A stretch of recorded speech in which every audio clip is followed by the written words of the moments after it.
택시를 처음 하려고 하시는 분들이 상당수 많이 있는 걸로 알고 있습니다. 그런 분들은 제가 올리는 이 영상을 통해서 도움을 받으시기를 바랍니다. 저는 택시한 지 그렇게 오래되진 않았어요. 한 5년 반 정도 택시를 했습니다. 법인 택시에서 처음 택시를 시작했다가 또 개인 택시를 샀었어요. 근데 제가 잠깐 아르헨티나에 여정이 있어서 차를 너무 오래 세워놓는 게 좀 문제가 있다 생각이 돼서 얼마 전에 팔았습니다. 팔아서 지금은 이제 다시 법인 택시를 다니는 지 2개월 정도 됐는데요. 이게 법인 택시 다니는 게 쉽지 않아요. 그래서 다시 개인 택시를 다시 사야 되겠다 이런 생각을 하고 있습니다. 그래서 지금 다시 알아보고 있는데 택시를 처음 하시는 분들에 대해서 좀 팁을 드리면 좋지 않을까 그런 생각이 돼서 이 영상을 찍습니다. 택시를 처음 하실 때 과연 내가 잘할 수 있을까? 아니면 이게 내 적성이 맞을까? 뭐 여러 가지 고민이 많으실 거 아닙니까?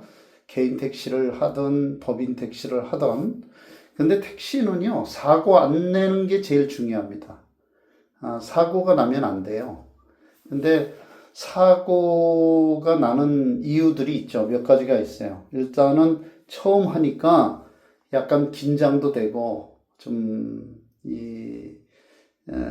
손님을 태우러 가다가, 또 손님을 내려주다가, 또 출발하다가, 또 우회전을 하다가, 또 신호가 없는 데서 운행을 하다가 이렇게 사고가 나는 경우가 많이 있습니다. 택시는요, 하실 때 저는 그렇게 생각합니다. 저는 운전을 아주 좋아하는 사람이에요. 여행을 굉장히 좋아하고 운전을 좋아하는 사람이기 때문에 이 택시를 우연찮게 시작하게 되었습니다.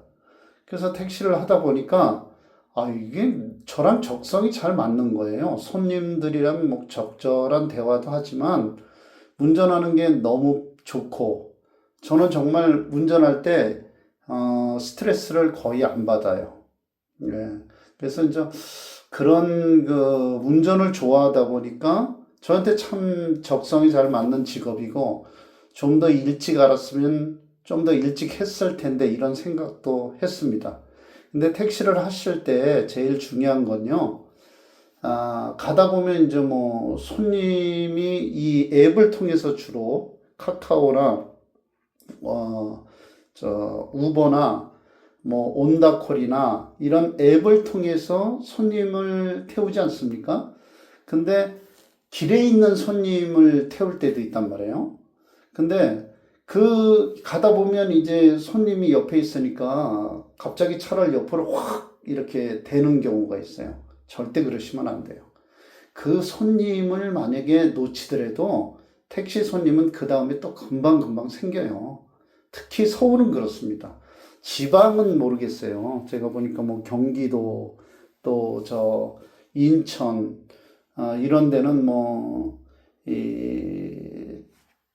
손님이 그렇게 많지 않기 때문에 한 분이라도 앞에 보면 얼른 태우려고 하는지 몰라도 서울 같은 경우는 이 손님 못 태우면 금방 또 다른 손님 태우게 돼요. 앱을 통해서 잡든지 아니면 길에 있는 손님을 태우기 때문에 손님이 길에 있는 손님을 태우려 할 때 절대 그냥 이 사이드미러나 앞뒤를 이렇게 체크업하지 않고 그냥 차를 확 꺾어버리면 안 됩니다. 그럼 사고 날 확률이 많아요. 그래서 손님이 앞에 보이더라도 천천히 깜빡이를 켜고 손님을 태우는 그런 습관을 가지시면 사고를 예방할 수 있습니다. 또 손님을 태울 때 될 수 있으면 앞바퀴를 이 보드블럭 있는 대로 될 수 있으면 바짝 붙여야 돼요. 왜냐하면 스쿠터나 자전거나 오토바이들이 희한하게 좁은 공간이 있으면 거기를 껴들어가려고 하는 습성이 있는 것 같아요.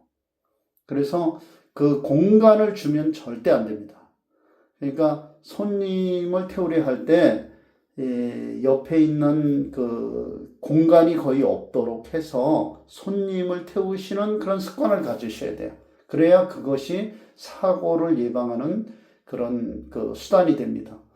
또 손님을 내려줄 때 깜빡이를 켜고 손님을 내려줄 때 손님이 여기 내려주세요 한다고 그냥 그 자리에서 빡 쓰시면 안 돼요. 아, 손님 잠깐만요. 그리고 천천히 이 깜빡이를 켜고 최대한 옆으로 붙여서 손님이 이 좌우에 오토바이나 스쿠터나 이런 게 오는지 안 오는지 정확히 보시고 손님한테 아, 손님 잠깐만요. 기다리세요. 그리고 아, 지금 내리셔도 됩니다. 확인하고 내려주셔야 돼요. 손님이 내리다가 스쿠터나 자전거나 오토바이가 지나가다가 그 문을 열 때 치면 차가 그 보상을 해줘야 됩니다. 그래서 그거 반드시 중요해요. 예, 사고는 택시는 활정료가 많기 때문에 택시는 사고 내면 굉장히 안 됩니다. 또 법인차를 하시는 분들은 사고 이력이 있거나 이러면 3년 동안에 2년 6개월 무사고를 해야 되는데 거기에 걸려서 처음부터 다시 또 시작을 해야 돼요. 그렇기 때문에 사고는 운전하는데 아주 필수적으로 막아야 되는 그런 일입니다. 또 이제 그 우회전할 때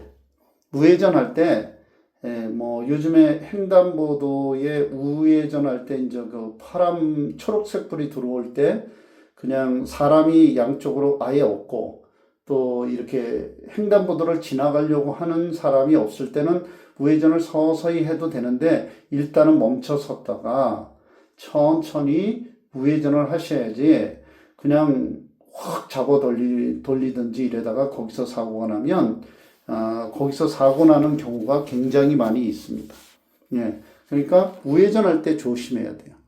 또 신호가 없는 도로에서 사고 나는 거 저 되게 많이 봤어요. 굉장히 많이 봤는데 이 신호가 없는 거리에서는 좌우 잘 살피시고 운전하는 그런 습관을 가지셔야 돼요. 절대 서두르시면 안 됩니다. 그냥 천천히 이 안전이 최고다 이런 생각을 가지시고 운전을 하시면 사고를 막는 데에 많은 도움이 됩니다. 그래서 이제 그 손님을 태우고 내릴 때 굉장히 조심하셔야 되고 우회전할 때 그리고 또 신호가 없는 데서 또 한 가지는 손님을 내려주거나 태우고 나서 출발할 때 앞을 반드시 봐야 돼요. 좌우 사이드 미러 반드시 보시고요. 앞을 확실히 보시고 오토바이나 스쿠터가 없는지 보고 출발하셔야죠. 그냥 딱 해주고 이제 뭐 미타기 이런 거 찍다가 보면 앞을 전방을 주시 안 하게 되거든요. 근데 그럴 때 그냥 훅 출발하면 오토바이나 스쿠터가 앞으로 샥 들어옵니다. 순간적으로 들어와요. 그래서 툭 치게 돼 있어요. 예. 그래서 사고 날 확률이 굉장히 높습니다. 그러니까 그런 거를 좀 조심하셔서 운전하시면 사고를 방지할 수 있습니다. 그래서 개인 택시든 법인 택시든 사고 안 나는 게 최고예요. 그러니까 이런 몇 가지를 조심하셔서 처음 운전하실 때는 처음 조금 뭐 긴장은 되겠지만 하루 이틀 정도 하다 보면 벌써 그런 것도 다 이 긴장도 풀어지고요. 여유도 좀 생기고요. 그래서 이제 뭐 한 달, 두 달 하다 보면 잘 하게 됩니다. 나는 길을 잘 모르는데 그것도 걱정할 거 없어요. 내비게이션 보고 가기 때문에 이제 내비게이션 보고 손님을 찾아가고 또 거기서 또 어디로 가는지 내비게이션이 가르쳐 주잖아요. 앱에서. 그러면 거기에 따라서 가기 때문에 그 뭐 어디 모르고 알고 이런 거 필요 없습니다. 또 경기도인지 서울인지 경계선이죠. 경기도면 경기도라고 돼 있으니까 시외면 시외 요금 누르시면 되고요. 시내면 시내 요금 누르셔서 가면 됩니다. 그래서 그렇게 운행하시면 큰 문제 없어요. 한 6개월 정도 하시면요. 서울, 뭐 경기도, 인천 이런 지역을요. 환하게 알 수 있어요. 예, 가다 보면 다 외워집니다. 그래서 이런 것들 너무 걱정하지 마시고요. 운전을 좋아하시는지 또 운전할 때 스트레스 안 받는 분이라면 저는 이 택시를 적극적으로 추천합니다. 제 영상에 도움이 되셨으면 좋겠습니다. 네, 구독이랑 좋아요 눌러주시면 감사하겠습니다. 감사합니다.